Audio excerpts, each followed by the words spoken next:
क्या आप गर्मियों में जमीन से ऐसा बड़ा वजनदार लहसुन का कंद निकालना चाहते हैं, बजाय बाजार से मिलने वाले छोटे और बेजान लहसुन के? क्या आपको लगता है कि यह मुश्किल है? बिल्कुल नहीं। आज हम जानेंगे कि सर्दी का लहसुन सही तरीके से कैसे लगाया जाए, ताकि आपके पड़ोसी भी आपका राज पूछे।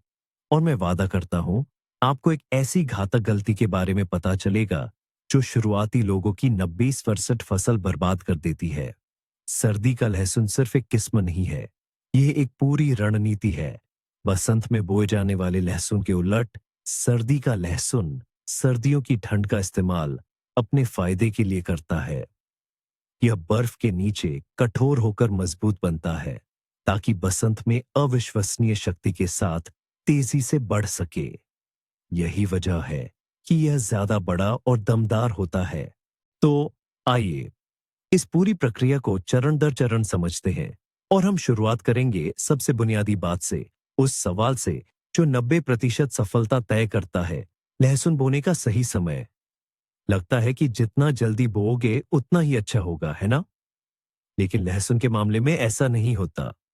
अगर आप जल्दी करते हैं और इसे बहुत गर्म मिट्टी में बो देते हैं, तो इसे लगेगा कि वसंत आ गया है। ये तेजी से बढ़ने लगेगा, हरी पत्तियां निकालेगा, और फिर अचानक पहली कड़ाके की ठंड पड़ेगी। बस, बात खत्म। कोमल अंकुर मर जाएंगे और लहसुन की कली अपनी सारी शक्ति खो देगी, और सर्दियों में शायद कमजोर पड़ जाएगी या सड़ जाएगी। आपको कोई फसल नहीं मिलेगी। ठीक है, आप कहेंगे, तो मैं आखिरी समय तक इंतजार करूंगा। लेकिन यहां भी एक चाल है। लहसुन को पहले से ही ठंडी, लगभग जमी हुई मिट्टी में बोने पर आप उसे सबसे महत्वपूर्ण चीज नहीं दे पाएंगे, जड़ें जमाने का समय। पाला पड़ने से पहले उसका काम एक मजबूत जड़ प्रणाली विकसित करना है। यही जड़ें उसे सर्दियों और वसंत में पोषण देंगी। अगर जड़ें नहीं होंगी, तो लहसुन की कली बस जम जाएगी या ठंड से जमीन से बाहर धकेल दी जाएगी। तो ये आदर्श समय कब है? एक सीधा सा नियम याद रखें।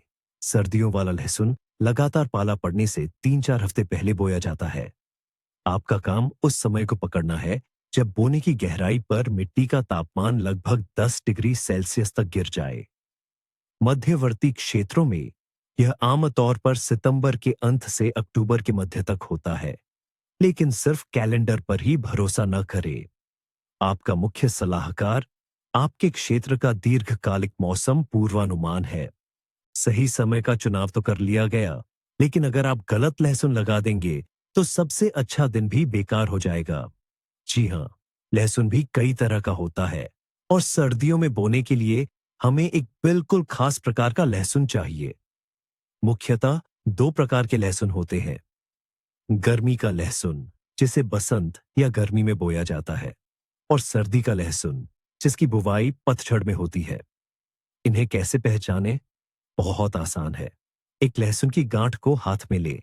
अगर आपको उसके केंद्र में एक कठोर लकड़ी जैसा डंठल दिखाई दे, और उसके चारों ओर बड़े आकार की कलियां एक कतार में लगी हों, तो यह सर्दी का लहसुन है। यही है हमारा सही लहसुन। और अगर डंठल नहीं है, बल्कि कई छोटी कलियां सर्पिलाकार रूप से कई परतों में व्यवस्थित हैं, तो यह गर्मी का लहसुन है। यह भंडारण के लिए तो बहुत अच्छा है, लेकिन सर्दियों में बुवाई के लिए बिल्कुल भी उपयुक्त नहीं है।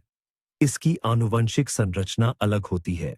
यह ठंड और पाले का सामना करने के लिए नहीं बना है। शरद ऋतु में गर्मी का लहसुन बोने की कोशिश करना लगभग 100% असफलता की गारंटी है। यह या तो पाले से मर जाएगा, या फिर अगर बच भी गया, तो बसंत में थोड़ी सी हरी पत्तियां और एक छोटी सी गांठ ही दे पाएगा। इसलिए इसे एक नियम की तरह याद रखें। शरद ऋतु की बुवाई के लिए केवल सर्दी का लहसुन ही इस्तेमाल करें, वही जिसके केंद्र में छड़ी जैसी संरचना होती है। और यही हम उस पहली और शायद सबसे बड़ी गलती की बात करने वाले हैं, जो लगभग सभी नए लोग करते हैं। आप सुपरमार्केट जाते हैं, वहां सुंदर एक सार दिखने वाले लहसुन के गुच्छे देखते हैं और सोचते हैं, क्यों ना इसे ही लगा दें। या देखने में अच्छा लगता है और सस्ता भी होता है। लेकिन यही एक बड़ा जाल है। असल में बड़े स्टोर चेन में बिकने वाले लहसुन को अक्सर खास रासायनिक पदार्थों, जिन्हें इनहिबिटर्स कहते हैं, से उपचारित किया जाता है। आसान शब्दों में कहें तो ये वो रसायन होते हैं जो पौधों की वृद्धि को रोकते हैं। वे लहसुन को सोने का आदेश देते हैं ताकि वह दुकानों की अलमारियों पर अंकुरित न हो और लंबे समय तक ताजा दिखे। जब आप ऐसे उपचारित लहसुन की कली को मिट्टी में लगाते हैं तो यह सोने का आदेश काम करता रहता है। उसे जागने का कोई संकेत मिलता ही नहीं। नतीजतन आप अंकुरण का इंतजार करते रहेंगे और आपका लहसुन चुपचाप मिट्टी में सड़ता रहेगा। आपका समय, मेहनत और क्यारी की जगह सब बर्बाद हो जाएगी और आपको कोई फसल नहीं मिलेगी। इसलिए यह बात गांठ बांध ले, किराने की दुकान से खरीदा हुआ लहसुन केवल खाने यानी सब्जी और दाल के लिए होता है। और अगर आपको लहसुन बोना है तो गार्डनिंग सेंटर जाएं या फिर बाजार में उन किसानों या पुराने बागवानों से ले जिन पर आप भरोसा कर सके, या अपने उन पड़ोसियों से ले जिन्हें पूरा यकीन हो कि उनके लहसुन पर ऐसा कोई रसायन इस्तेमाल नहीं हुआ है। तो हमें सुपरमार्केट से नहीं बल्कि लहसुन का एक भरोसेमंद स्रोत मिल गया है। अब आगे क्या? अब हम सबसे पैनी नजर वाले निरीक्षक बन जाएंगे। आपका काम है कड़ी छंटाई करना, क्योंकि आपकी भविष्य की फसल दांव पर है। बागबानी का सुनहरा नियम याद रखें, जैसा बोओगे वैसा काटोगे। एक बड़ी मजबूत कली से एक बड़ा और दमदार कंद तैयार होगा, जबकि बीमार और कमजोर कली से वैसी ही छोटी और नाजुक उपज मिलेगी। इसीलिए सारी दया माया छोड़कर सिर्फ बेहतरीन चैंपियन लहसुन की कलियों का चुनाव करें। हर कंद को हाथ में उठाए, उसे बड़ा, ठोस और वजनी होना चाहिए। उसे जरा दबाकर देखे, बेदबनी नहीं चाहिए। अब उसे चारों तरफ से ध्यान से जांचे। उस पर कोई गहरे धब्बे, खरोंच, फफूंद के निशान या भगवान न करे सड्ढन नहीं होनी चाहिए। इसके जड़ वाले सिरे पर खास ध्यान दें। वही जगह जहां से जड़ें निकलेंगी वह पूरी तरह सूखा, साफ और साबुत होना चाहिए। यदि आप देखते हैं कि लहसुन के कंद में 4, 5 या 6 बहुत बड़ी एक जैसी कलियाओं है, तो समझ लीजिए यह एक जैकपॉट है। यह अच्छी गुणवत्ता वाले और सही नस्ल के लहसुन की निशानी है, जो आपको बेहतरीन नतीजे देगा। किसी भी संदिग्ध, क्षतिग्रस्त या छोटे कंधों को बिना किसी दया के अलग कर दें। बेहतर है कि आप कम लेकिन अच्छी गुणवत्ता वाला लहसुन लगाएं। लहसुन की कलियों को गांठों से अलग करने के बाद अगला चरण उन्हें आकार के अनुसार छांटना होता है। इसे आसान भाषा में आकार के हिसाब से छुटाई कहते हैं। आखिर इसकी जरूरत क्यों है? जरा सोचिए, एक स्कूल की कक्षा है जहां पहली और बड़ी कक्षा के बच्चे एक साथ पढ़ रहे हों। जाहिर है बड़े और मजबूत बच्चे छोटों को दबा देंगे। खेत की क्यारी में भी कुछ ऐसा ही होता है। बड़े आकार की कलियां हमारे सीनियर छात्र जैसी होती है। उनसे मजबूत अंकुर निकलते हैं और पत्तियां भी तेजी से बढ़ती हैं। अगर उनके बगल में पहली कक्षा की छोटी कलियां लग जाएं, तो उन्हें पर्याप्त धूप और पोषण नहीं मिल पाएगा। ये बड़े वाले उन्हें पूरी तरह से ढक देंगे और उनकी बढ़त को रोक देंगे। नतीजतन इन छोटी कलियों से हमें बहुत कमजोर और मामूली उपज मिलेगी। इस तरह की प्रतिस्पर्धा से बचने के लिए हम सभी कलियों को 3 हिस्सों में बांटते हैं, बड़ी, मध्यम और छोटी। फिर इन्हें अलग अलग पंक्तियों में बोया जाता है। इससे हर पौधे को बढ़ने के लिए समान अवसर मिलते हैं। बड़ी कलियों से सबसे बड़ा और बेहतरीन लहसुन मिलेगा। मध्यम आकार की कलियां भी अच्छी और सामान्य उपज देंगी, और सबसे छोटी कलियों को आप चाहें तो अलग और थोड़ी सघनता से लगा सकते हैं। इनसे छोटी छोटी सिंगल क्लव लहसुन की गांठें बनेंगी, जो अगले साल बुवाई के लिए बेहतरीन बीज सामग्री साबित होंगी। इस तरह का एक साधारण तरीका, यानी कलियों की छंटाई, आपकी फसल की कुल मात्रा और गुणवत्ता दोनों को काफी बढ़ा देती है। देखने में बिल्कुल स्वस्थ लगने वाली लहसुन की कलियों पर भी अनदेखे फफूंद या बैक्टीरिया के बीजाणु हो सकते हैं, जो नम मिट्टी के अनुकूल वातावरण में पनपने का इंतजार कर रहे होते हैं। अपनी आने वाली फसल को बीमारियों से बचाने के लिए हम एक अनिवार्य प्रक्रिया करेंगे, कीटाणुशोधन। ये कुछ वैसा ही है जैसे दुनिया में कदम रखने से पहले टीका लगवाना। इसके लिए कई आसान और भरोसेमंद तरीके हैं। सबसे लोकप्रिय और सुलभ तरीका है पोटेशियम परमैंगनेट, लाल दवा। के घोल में कलियों को भिगोना। पोटेशियम परमैंगनेट लें, उसे पानी में मिलाकर गहरा गुलाबी रंग का घोल बनाएं। ध्यान रहे यह बैंगनी न हो। फिर हमारी कलियों को उसमें आधे घंटे से 1 घंटे के लिए डुबो दें। एक और बेहतरीन विकल्प है फाइटोस्पोरिन का घोल इस्तेमाल करना। यह एक जैविक फूंदनाशक है जो न केवल हानिकारक बैक्टीरिया को मारता है बल्कि कली की सतह पर उपयोगी बैक्टीरिया को भी बसाता है, जिससे एक जीवित सुरक्षा कवच बनता है। इसे निर्देशानुसार घोलें और लहसुन को उतने ही समय के लिए भिगो दें। एक और पुराना पारंपरिक तरीका है नमक के घोल में भिगोना। 1 लीटर पानी में एक बड़ा चम्मच साधारण नमक लें, उसे घोलें और कलियों को उसमें लगभग 1 घंटे के लिए रखें। नमक कई रोगजनकों के लिए प्रतिकूल वातावरण बनाता है। इनमें से किसी भी प्रक्रिया के बाद लहसुन को थोड़ा सूखने देना चाहिए, बस अखबार पर फैलाकर, और फिर आप बुवाई शुरू कर सकते हैं। यह सरल कदम भविष्य में कई समस्याओं के खिलाफ आपकी सुरक्षा है। तो अब हमारा लहसुन लगाने के लिए पूरी तरह तैयार है। अब हमें इसके लिए सही जगह चुननी होगी। लहसुन को धूप बहुत पसंद होती है। यह सूरज की रोशनी में खूब फलता फूलता है। अगर आप इसे घर, पाट की छाया में या बड़े पेड़ों की घनी छांव में लगाते हैं तो अच्छी फसल की उम्मीद न करें। लहसुन की गांठें छोटी बनेंगी, पौधा कमजोर रहेगा और बीमारियों की चपेट में जल्दी आएगा। इसलिए अपने खेत में ऐसी जगह चुनें जो सबसे धूप वाली और खुली हो और दिन भर अच्छी तरह गर्म होती हो। दूसरा महत्वपूर्ण पहलू है जमीन का स्तर। ऐसी नीची जमीन से बचे जहां वसंत में या तेज बारिश के बाद पानी जमा हो जाता हो। लहसुन को ज्यादा पानी में रहना बिल्कुल पसंद नहीं होता। लगातार नम जमीन में लहसुन की गांठ गलने लगती है, बीमार पड़ती है और अंत में पूरी तरह सड़ जाती है। सबसे अच्छा विकल्प एक सपाट जगह या थोड़ी ऊंची जमीन है जहां से अतिरिक्त पानी आसानी से निकल जाए। लेकिन अगर आपका पूरा बगीचा या खेत नीची जमीन में है तो निराश न हो। एक समाधान है, लहसुन के लिए 20 से 30 सेंटीमीटर ऊंची उठी हुई क्यारी बनाइए। इससे अच्छी जल निकासी होगी और आपकी फसल पानी में खराब होने से बच जाएगी। सही जगह का चुनाव करना ही बड़ा और स्वस्थ लहसुन उगाने की आधी सफलता है। धूप वाली और सूखी जगह का चुनाव करने के बाद आइए याद करें कि लहसुन बोने से पहले इस जमीन पर कौन सी फसल थी। इसे फसल चक्र कहते हैं और यह सिर्फ एक फैंसी शब्द नहीं बल्कि एक बहुत ही महत्वपूर्ण कृषि तकनीक है। हर पौधे की अपनी पोषण संबंधी जरूरतें होती हैं, साथ ही उसकी अपनी खास बीमारियां और कीट भी होते हैं जो मिट्टी में जमा होते रहते हैं। अगर आप हर साल एक ही जगह पर एक ही फसल उगाते हैं तो जमीन की उर्वरता कम हो जाती है और रोगजनकों, बीमारियां फैलाने वाले कीटाणु की मात्रा एक खतरनाक स्तर तक पहुंच जाती है। लहसुन के मुख्य दुश्मन प्याज और खुद लहसुन ही है। इनमें एक जैसी बीमारियां सुलगती हैं, इसलिए कभी भी प्याज या लहसुन के बाद लहसुन न लगाइए। आलू और गाजर को भी पूरे पूर्ववर्ती पिछली फसल माना जाता है क्योंकि वे भी मिट्टी में ऐसे सूक्ष्म जीव छोड़ सकते हैं जो लहसुन के लिए हानिकारक होते हैं।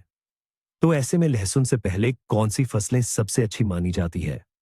लहसुन कद्दू वर्गीय फसलों जैसे कि तोरी, जुकीनी, खीरा, कद्दू और पेटी पैन, लौकी का एक प्रकार के बाद सबसे अच्छा पनपता है। वह दलहनी फसलों जैसे मटर और फली, राजमा, लोबिया के बाद भी अच्छे से बढ़ता है क्योंकि ये मिट्टी को नाइट्रोजन से समृद्ध करती है। गोभी, खासकर शुरुआती गोभी, भी एक बेहतरीन पूर्ववर्ती है। साथ ही हरी खाद वाली फसलें जैसे सरसों या फैसेलिया भी अच्छी मानी जाती हैं। इस आसान नियम का पालन करने से आपको कई समस्याओं से बचने में मदद मिलेगी और एक स्वस्थ, भरपूर फसल मिलेगी। जगह चुन ली है, पिछली फसलों के बारे में भी सोच लिया है। अब बारी है खुद क्यारी तैयार करने की और ये काम बुवाई से कम 1-2 हफ्ते पहले ही कर लेना चाहिए। क्यों? क्योंकि मिट्टी को पूरी तरह से बैठने का समय मिलना चाहिए। अगर आप क्यारी खोदकर तुरंत लहसुन लगा देंगे तो ढीली मिट्टी धीरे धीरे दब जाएगी और लहसुन की कलियों को जरूरत से ज्यादा गहराई तक खींच लेगी। इससे वसंत में उनके अंकुरण में देरी हो सकती है या वे गल भी सकती हैं। लहसुन को ढीली, हवादार और उपजाऊ मिट्टी बहुत पसंद होती है। इसलिए सबसे पहले हम जमीन को फावड़े की एक पूरी गहराई तक अच्छी तरह से खोदते हैं। खुदाई करते समय सभी खरपतवारों को, खासकर उनकी जड़ों को, अच्छी तरह से निकाल देना चाहिए। अगर आपके खेत में भारी चिकनी मिट्टी है, तो उसमें मिट्टी को ढीला करने वाले पदार्थ जरूर मिलाएं। इसके लिए रेत, न्यूट्रल पीट या अच्छी तरह से सड़ी हुई लकड़ी का बुरादा बहुत अच्छे विकल्प है। यह मिट्टी की संरचना को हल्का और हवादार बना देगा, जो लहसुन की जड़ प्रणाली के विकास के लिए बेहद महत्वपूर्ण है। इसके विपरीत, अगर मिट्टी बहुत ज्यादा रेतीली और पोषक तत्वों से रहित है, तो उसमें ऐसे घटक मिलाने होंगे जो नमी और पोषक तत्वों को बनाए रख सके, जैसे थोड़ी चिकनी मिट्टी या अच्छी उपजाऊ मिट्टी। हमारा लक्ष्य लहसुन के लिए आदर्श परिस्थितियां बनाना है, एक तरह से उसका अपना आरामदायक बिस्तर, जहां वह सर्दियों को आराम से बिता सके और अच्छी तरह बढ़ सके। हमने अपनी जमीन को तैयार कर लिया है, उसे भुरभुरी और अच्छी तरह से हवादार बना दिया है। अब बारी है इसे ठीक से पोषक तत्व देने की, क्योंकि लहसुन को एक बड़ी और मजबूत कंद बनाने के लिए बहुत सारे पोषक तत्वों की जरूरत होती है, खासकर वसंत में, जब इसकी बढ़वार शुरू होती है। इसलिए खेत की जुताई करते समय ही हम इसमें खाद मिलाते हैं। और सर्दियों में बोए जाने वाले लहसुन, अगेती लहसुन के लिए सबसे बढ़िया विकल्प अच्छी सड़ी हुई जैविक खाद है। इसके लिए अच्छी तरह से सड़ी हुई कंपोस्ट खाद या पुरानी गोबर की खाद सबसे उपयुक्त रहती है। हम प्रति वर्ग मीटर क्यारी में लगभग 1 बाल्टी खाद डालते हैं। ध्यान दें, खाद पूरी तरह से सड़ी हुई होनी चाहिए। ये बहुत जरूरी बात है। ताजी जैविक खाद लहसुन के लिए बिल्कुल भी सही नहीं होती, लेकिन इस बारे में हम बाद में विस्तार से बात करेंगे। जैविक खाद के अलावा लहसुन को पोटेशियम, पोटाश और फास्फोरस, फॉस्फेट भी बहुत पसंद होते हैं। ये तत्व जड़ों के मजबूत विकास के लिए जिम्मेदार होते हैं। लहसुन को सर्दी के मौसम में बेहतर ढंग से जीवित रहने में मदद करते हैं और कंद के सही आकार और गुणवत्ता के निर्माण में भी महत्वपूर्ण भूमिका निभाते हैं। तो ये पोषक तत्व कहां से मिलेंगे? पोटेशियम का सबसे आसान और प्राकृतिक स्रोत लकड़ी की राख है। यह न केवल पौधे को पोषण देती है, बल्कि मिट्टी के पीएच संतुलन को बनाए रखने और उसे अम्लीय होने से बचाने में भी मदद करती है। प्रति वर्ग मीटर में लगभग 1 से 2 गिलास राख मिलाई जा सकती है। फास्फोरस के लिए आप सुपर फॉस्फेट का इस्तेमाल कर सकते हैं। इसे पैक पर दिए गए निर्देशों के अनुसार मिलाएं। आमतौर पर यह लगभग 30 से 40 ग्राम प्रति वर्ग मीटर होता है। इन सभी खादों को हम जुताई करने से पहले क्यारी की सतह पर समान रूप से बिखेर देते हैं, ताकि ये मिट्टी में अच्छी तरह से घुल मिल जाए और भविष्य की लहसुन की फसल की जड़ों को आसानी से उपलब्ध हो सके। अब बात करते हैं कि क्या चीज बिल्कुल नहीं करनी चाहिए। यह एक और गलती है जो आपकी लहसुन की पूरी फसल को बर्बाद कर सकती है। कभी नहीं, याद रखें, कभी नहीं। लहसुन के लिए ताजी गोबर की खाद, कच्ची खाद का इस्तेमाल न करें। कई माली सोचते हैं जितनी ज्यादा जैविक खाद उतनी ज्यादा पैदावार, लेकिन ताजी गोबर की खाद के साथ यह सोच भारी पड़ सकती है और तबाही ला सकती है। सबसे पहले, कच्ची गोबर की खाद में बहुत ज्यादा तीखा नाइट्रोजन होता है। यह नाइट्रोजन लहसुन की गांठ या कंद बनने की बजाय सिर्फ उसके हरे पत्तों की तेजी से बढ़वार कराएगा। पौधा ज्यादा हरा भरा दिखेगा, पत्तियां विशाल हो जाएंगी, लेकिन खुद गांठ छोटी और ढीली रह जाएगी।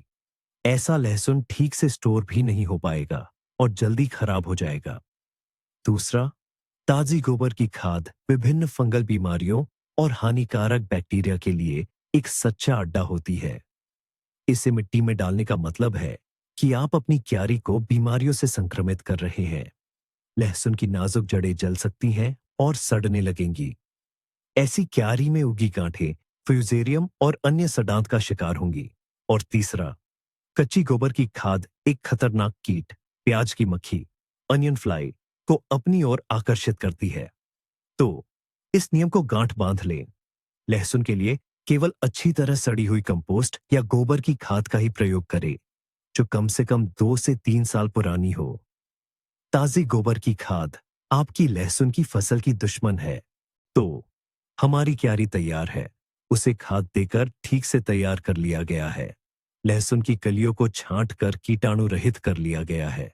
अब सबसे महत्वपूर्ण काम यानी रोपण का समय आ गया है, और इसमें गहराई एक अहम भूमिका निभाती है।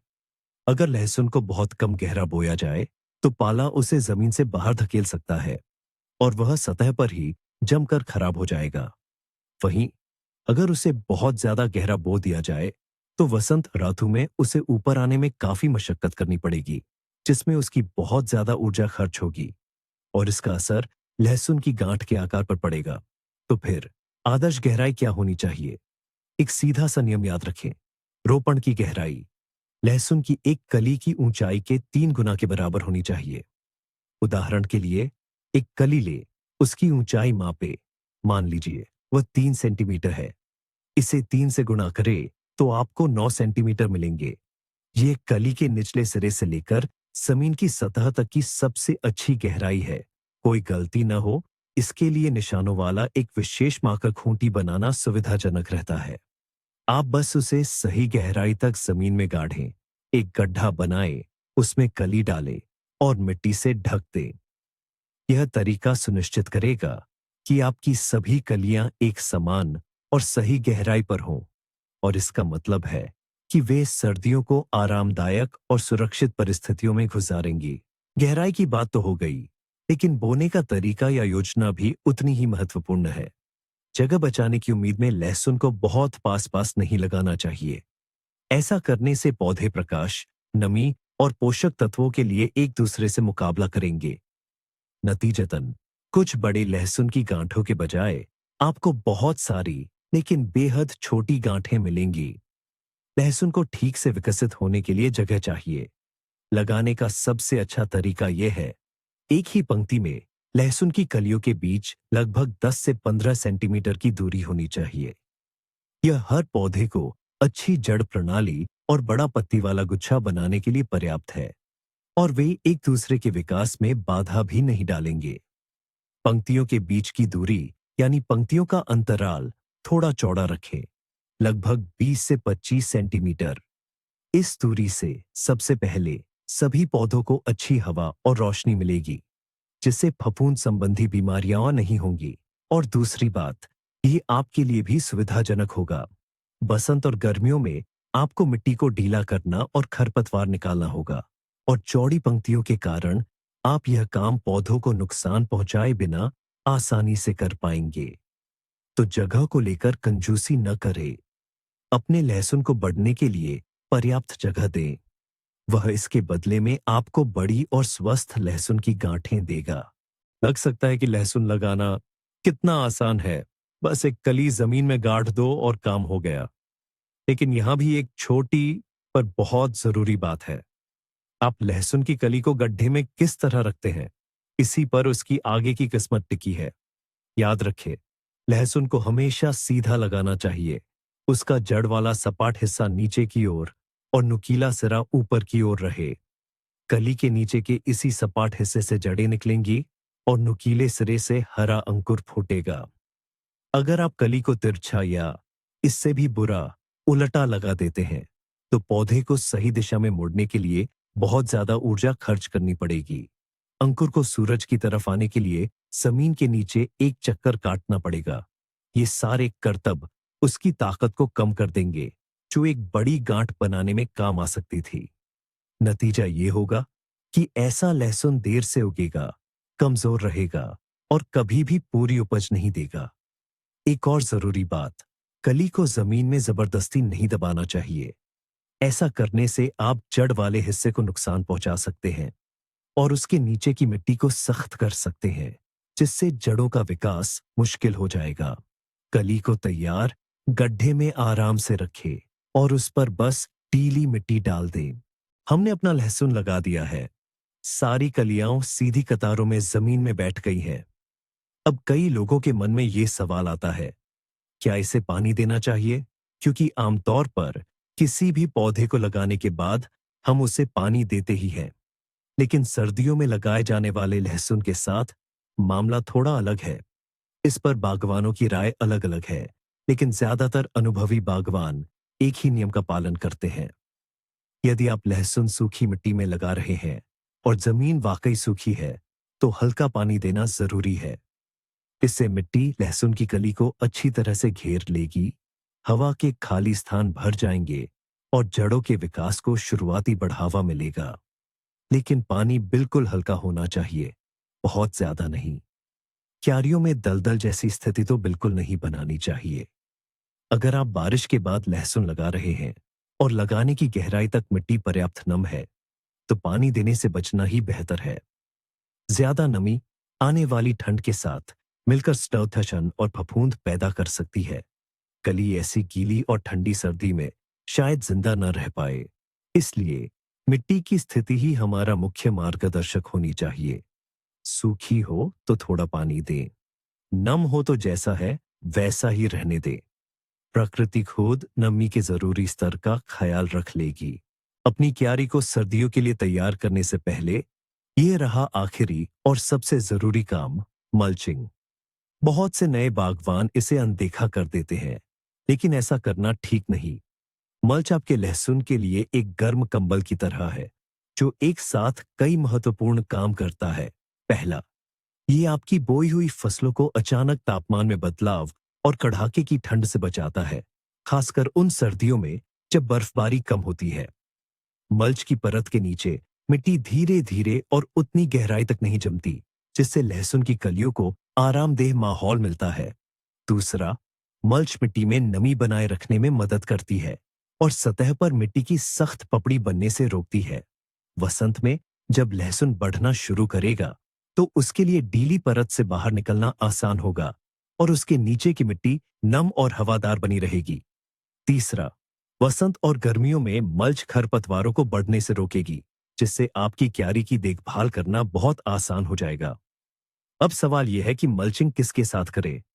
पीट, अच्छी तरह सड़ी हुई खाद, कंपोस्ट, पेड़ों की सूखी स्वस्थ पत्तियां, पुआल, पराली या यहां तक कि काटी हुई और सुखाई हुई घास भी इसके लिए बहुत अच्छी रहेगी।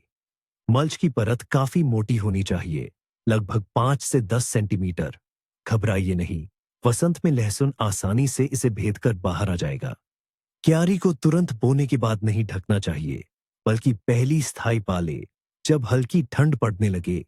पड़ने पर ढके, जब मिट्टी की ऊपरी परत थोड़ी जम चुकी हो। और अब हम आते हैं सबसे दिलचस्प हिस्से पर, उन बारीक डिटेल्स पर जो एक आम माली को लहसुन के असली गुरु से अलग करती है। याद है, मैंने एक गलती के बारे में बताया था जो आपकी पूरी फसल बर्बाद कर सकती है। तो वह गलती यह है, बुवाई के लिए बाजार से खरीदा हुआ सामान्य लहसुन इस्तेमाल करना। असल में ऐसे लहसुन को अक्सर खास रसायनों, जिन्हें अंकुरण अवरोधक इनहिबिटर्स कहते हैं, से उपचारित किया जाता है। ये रसायन उसे अंकुरित होने से रोकते हैं, ताकि वह दुकानों की शेल्फ पर लंबे समय तक ताजा दिखे। अगर आप ऐसी कली लगाएंगे, तो ज्यादा संभावना है कि आपको अंकुर मिलेंगे ही नहीं, वह बस जमीन में सड़ जाएगा।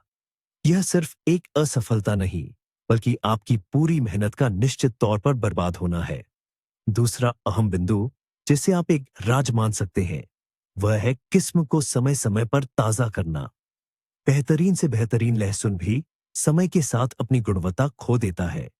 उसमें बीमारियां लग जाती है और उसकी कलियां छोटी होने लगती हैं। इससे बचने के लिए हर कुछ सालों में उसे फिर से नया करना जरूरी है।